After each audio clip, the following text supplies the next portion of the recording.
দীর্ঘদিন ধরে বাংলায় আবাসের টাকা বন্ধ। এ নিয়ে ভোটের হাওয়া গরম হয়েছে। আবাসের ঘর না পাওয়ার ক্ষোভ বিজেপির বিরুদ্ধে গিয়েছে। ভোটে তারা ধরাশায়ী হয়েছে, কিন্তু এতেও অনেকের ক্ষোভ কমছে না। তাদের আশা, এবার কেন্দ্রের থেকে দাবি আদায় করে আনবে তৃণমূল। এই তো বিজেপি সরকার কি করলো, এখন দেখতে পাচ্ছি সামনে ইলেকশন এসছে, একটু ভেরিফিকেশন করে নি, তখন আমার ভোট দেয়। 5 বছর ধরেই তো পাচ্ছি না। এত দোষ এই বিজেপি সরকারের। মোদী সরকারও জিতেছে, উনিও তো কোনো কিছু মাথা লাগছে না। উনি অন্য গ্রামে আরে দিচ্ছে, কিন্তু আমাদের বাঁকুড়া জেলায় কেন দেখছে না? আমার ওইটাই দাবি। টালির চালটা ভাঙা, ঘরে শুয়ে আকাশ দেখা যায়। কোন রকমের ত্রিপল চট দিয়ে রোদ জল আটকানোর চেষ্টা। আকাশে মেঘ দেখলেই আশঙ্কায় বুক দুরু দুরু। আমাদের একদম তো মাটির বাড়ি দেখতে পাচ্ছেন তো, ভেঙে একদম চুরমার হয়ে গেছে। বাদলা বর্ষা আসলে বাচ্চা দিয়ে নিয়ে বসে থাকতে হয়, জল বৃষ্টি আসে আমরা ঘুমাতে পারি না। অনেক অসুবিধা, অনেক কষ্টের মধ্যেই আছি। জল ঝড় হলে অনেক ভয় লাগে।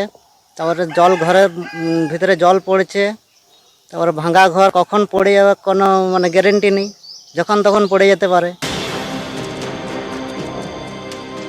এদের অনেকেরই নাম আছে আবাসের তালিকায়, কিন্তু ঘর পাননি।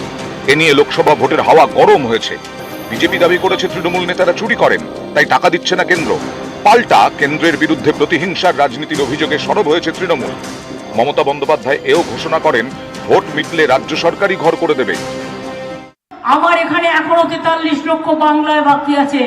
কাঁচা বাড়ি তো গ্রামে গ্রামে সবার, আস্তে আস্তে করব। আগামী ডিসেম্বর মাসে আমরা শুরু করব, 11 লক্ষ পাকা বাড়ি আমরা করে দেব। আবাসের ঘর নিয়ে ভোটের ময়দান বারবার কেঁপেছে।